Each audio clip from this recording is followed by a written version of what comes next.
আসসালামু আলাইকুম আবার নতুন একটা ভিডিওতে আপনাদের স্বাগত। আমরা যারা ইলেকট্রিক কাজ করি এবং আমাদের অবশ্যই এরকম কেবলের মাধ্যমে কাজ করতে হয়। আর এই কেবলের মাধ্যমে যখন আমরা কাজ করব, এই কেবলগুলো কতটুকু ভালো কতটুকু খারাপ, এর সাথে মিক্স আছে কিনা, 100% কভার কিনা, এগুলো আমরা জানতে পারি না। এবং আমরা কিভাবে এগুলো জানবো? তো তারা যারা এখনো চ্যানেলটাকে সাবস্ক্রাইব করে বেল বাটন অন করে দেবেন, তাহলে এরকম টেকনোলজি সম্পর্কিত ভিডিও সবাই আপনার কাছে পৌঁছে যাবে। তো দেখেন এখানে আমি অনেকগুলো তার, অনেক ক্যাটাগরির তার ব্যবহার করেছি। দেখেন এটা হচ্ছে 10 মিলি এবং এটা হচ্ছে 10 মিলি। এটা অনেকগুলা গ্যাস, এটার মধ্যে গ্যাস বেশি এবং এটার মধ্যে কিন্তু গ্যাস কম। এবং এটা হচ্ছে আমার 4 মিলি কেবল এবং এটা হচ্ছে আমার 2.5 মিলি কেবল। আর এটা হচ্ছে এই যে মোটা তারটা দেখতেছেন, এটা কিন্তু খুবই এই ধরনের মোটা তারগুলো কিন্তু ইন্ডাস্ট্রিয়াল কাজের মধ্যে ব্যবহার করা হয়, বড় বড় কারখানা, বড় বড় ইন্ডাস্ট্রিয়াল কাজে। তো এইটা কিন্তু আমার হচ্ছে 50 মিলি যে কেবল, সে 50 মিলি কেবল থেকে কাটার পর এটা 4টার ভাগ থাকে, 4টা ভাগের একটা অংশ। এবং এই কেবলের থেকে আমি বের করে একটা অংশ, এরকম একটা চিকন একটা অংশ বের করছি আপনাদের দেখানোর জন্য। আমি অনেকের জিজ্ঞেস করলাম, আমরা যখন বাজারে নতুন তার কিনতে যাই, কেবল কিনতে যাই, তো এই কেবলগুলা আমরা চিনব কিভাবে? বিভিন্ন কোম্পানি বিভিন্ন রকম কেবল তৈরি করে এবং কি এমনও আছে একই কোম্পানি দুই ধরনের কেবল তৈরি করে। একটা হচ্ছে 100% কপার, একটা হচ্ছে মিক্স বলতে কিরকম, সেক্ষেত্রে আপনার কেউ অ্যালুমিনিয়াম ব্যবহার করে, কেউ লোহা ব্যবহার করে। এবং এই লোহা বা অ্যালুমিনিয়াম আমরা কিভাবে নির্ণয় করব? আমরা যখন নতুন তার কিনি, সেক্ষেত্রে তার কিন্তু দুটোই সেম কালার দেখায়, দুটোই কিন্তু তামার কালার দেখায়। তো এই তামার কালারের মধ্যে আমরা যদি সাধারণত তাকাই, দেখি যে যেহেতু আমার দুইটা তামার মতো দেখা যাচ্ছে, আমরা যদি পরীক্ষা করে না দেখি সেক্ষেত্রে কিন্তু আমরা বুঝতে পারি না। যেহেতু দুইটাই তামার মতো দেখাচ্ছে, তো আমরা মনে করি নেই যে দুইটাই 100% কপার, কিন্তু আসলে না। এর মধ্যে কিন্তু আপনার দাম নির্ণয় আছে। মনে করেন যে কোনোটা, যেটা তামা সেটার দাম বেশি, যেটা মিক্স সেটার দাম কম। এই কমের মধ্যে দেখা গেছে আপনার যাতে কোনো দোকানদার বা কোনো কোম্পানি যাতে সিট করতে না পারে, কোনো 2 নম্বরে করতে না পারে, সেক্ষেত্রে আপনি জানবেন। এবং আমরা যখনই এই তারগুলা দেখা গেছে আমরা যদি পরীক্ষা করে না লাগাই, সাধারণত আমরা যদি কীভাবে পরীক্ষা করবো সেটা যদি না জানি, সেক্ষেত্রে কিন্তু আমরা এই তারগুলো লাগানোর পরে যদি আমরা মিক্স যে ভেজালযুক্ত যে তারগুলো সেগুলো যদি ব্যবহার করি, সেক্ষেত্রে আমার বিল বেশি আসবে এবং দেখা গেছে যে 1 বছর 1.5 বছরের মধ্যে আমার তারের মধ্যে কার্বন জমে যাবে। যদি এরকম যে তারের ভিতরে যে কভারটার মধ্যে কার্বন জমে যাবে এবং এই কার্বনের কারণে কিন্তু আমাদের বিদ্যুৎটা বাধাপ্রাপ্ত হয়। কার্বনের কাজটা কি, আমাদেরকে যেই সরাসরি বিদ্যুৎটা চলে যাবে সেই বিদ্যুতের মধ্যে বাধা প্রদান করবে কার্বনে।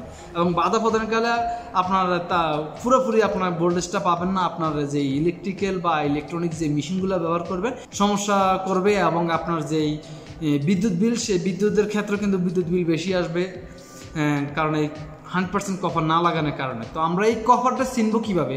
একেবারে খুবই সহজে সুন্দরভাবে আপনারা চিনতে পারেন, সেই ব্যবস্থাটা আমি করেছি। আমি কিন্তু কয়েকজনই জিজ্ঞেস করলাম যে আসলে আমরা যখন এই তারটা চিনব, সেম কালার দুইটাই, একটার মধ্যে ভেজাল আছে, একটার মধ্যে ভেজাল নাই, আমরা কীভাবে চিনব? কেউ বলে যে আমরা তারটাকে চুম্বক লাগিয়ে দেখব বা তারটাকে আমরা কেটে দেখব। এক্ষেত্রে চুম্বক যে আমরা লাগাবো, মনে করেন যে আমরা চুম্বক যে লাগাবো, চুম্বক লাগানোর মধ্যে কিন্তু একটা সিস্টেম আছে। কারণ কি, এই তার চেক করার জন্য একটা মিটার আছে, সেই মিটার যদি আমাদের না থাকে তখন আমরা তারটা চেক করবো কিভাবে? তো আমিও কয়েকজনের জিজ্ঞেস করলাম যে এক একজন এক এক রকম আমাকে বললো।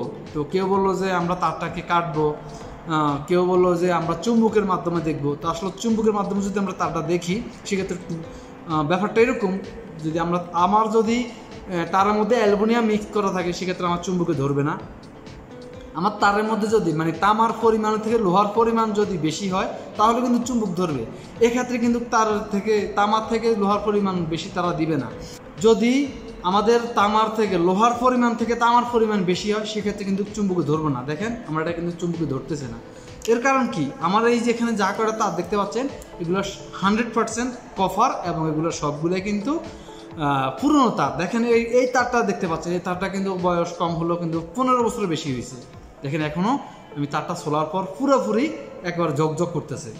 আমরা যদি দেখি এই যে তারটা দেখতে পাচ্ছেন, এই তারটা প্রায় এটার কিছুটা কালসে হয়েছে, হালকা কিছুটা, কিন্তু কি তারটার বয়স যদি বলি, আমি জিজ্ঞেস করলাম, আমি যার কাছে তারটা আনলাম তাকে জিজ্ঞেস করলাম, এই তারটা প্রায় আপনার 25 থেকে 27 বছর বয়স হয়েছে তারটা, এত বয়স। এখনো কিন্তু তারটা দেখেন হালকা, একেবারে হালকা কালো হয়েছে, কিন্তু তারটা এখন দেখেন পুরোপুরি কভার বোঝাই যাচ্ছে। এই কভারটা এবং ভেজালটা আমরা কীভাবে চিনব? তো আমি আরও একটা পরীক্ষা করে দেখাচ্ছি, একেবারে 100% পরীক্ষা, যেটা এই পরীক্ষাটা আসলে কেউ করে না। তো আমরা আসলে কীভাবে পরীক্ষাটা করব? আপনারা যদি লক্ষ্য করেন দেখবেন যে স্বর্ণকারের দোকানে বা জহুরির দোকানে আপনারা যদি যান, তারা স্বর্ণটাকে কীভাবে পরীক্ষা করে, হয় কষ্টি পাথর দিয়ে ঘষে, অথবা যে স্বর্ণটা সেই স্বর্ণটাকে তারা ফোড়া দিবে। তো ফোড়া দিবে, আমরা সেম সিস্টেমে এই তামাটাকে ফোড়া দেব, ফোড়া দিয়ে আমরা পরীক্ষা করব। কারণ একটা তামা যখন আপনি ফোড়া দেবেন সেটা কিন্তু নরম হয়ে যাবে। আর যদি এটার মধ্যে লোহার পরিমাণ বা অ্যালুমিনিয়ামের পরিমাণ বেশি থাকে, সেক্ষেত্রে কিন্তু এটা একেবারে শক্ত, মানে কিছুটা যে তামা যতটুকু ধারণ ক্ষমতা তার থেকে কিন্তু লোহাটা বা অ্যালুমিনিয়ামটা ধারণ ক্ষমতা কম, এবং তামা কিন্তু খুব সহজে হিট হয় না, গরম হয় না, এবং লোহা অ্যালুমিনিয়াম কিন্তু খুব তাড়াতাড়ি গরম হয়ে যায়। এবং এটাকে আমরা পোড়া দেওয়ার পর যখন এটাকে এভাবে একটা শীষ কাগজের মাধ্যমে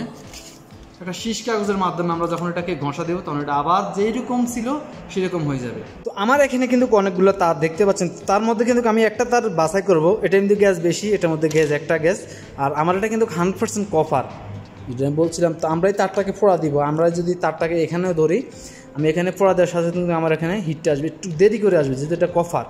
আমি দেখেন একটা গ্যাস স্টার্টের মাধ্যমে এটাকে ফোড়া দিচ্ছি। যাক,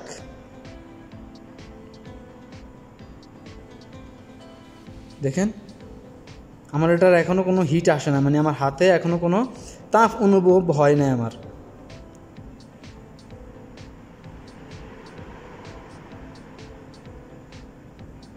তো এই তারটাকে আমি লাল করব, লাল করা পর্যন্ত আমার এটা অপেক্ষা করতে হবে। কারণ তারটা যখনই আমি তামাটাকে লাল করব, লাল করার পর আমি এটাকে পরীক্ষা করব, তার আগে আপনারা বুঝতে পারবেন না।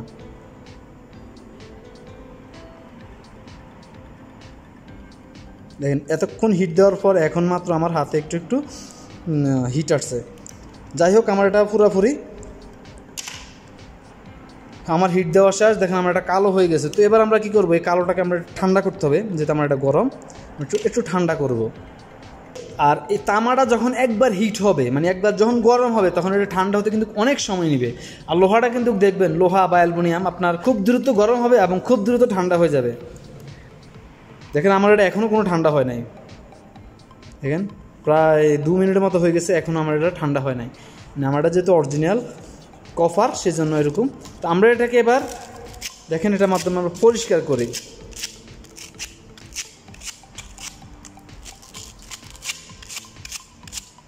আমরা পরিষ্কার করে শীষ কাগজের মাধ্যমে এটা পরিষ্কার করতে হবে, অথবা কাপড়ের মাধ্যমে।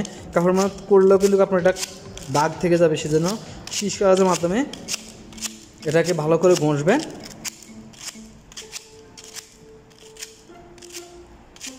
দেখেন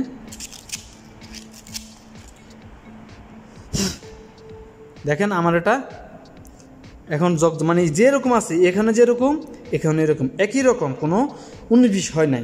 এরপরে আরও একটা প্রক্রিয়াভাবে আপনারা চেক করতে পারেন। মনে করেন যে যেটা চিকন তার, এই যে আমরা এখানে দেখেন চিকন তার, এই চিকন তারগুলো আপনারা পরীক্ষা করবেন কেমনে, কতটুকু এই তার, এই চিকন তার, এত চিকন তারের মধ্যে কিন্তু মিক্স আছে, ঠিক আছে। আপনি যখন কয়েল বাঁধতে যাবেন তখন কিন্তু কয়েলগুলো দ্রুত ছিঁড়ে যায়, কারণ এই মিক্স থাকার কারণে।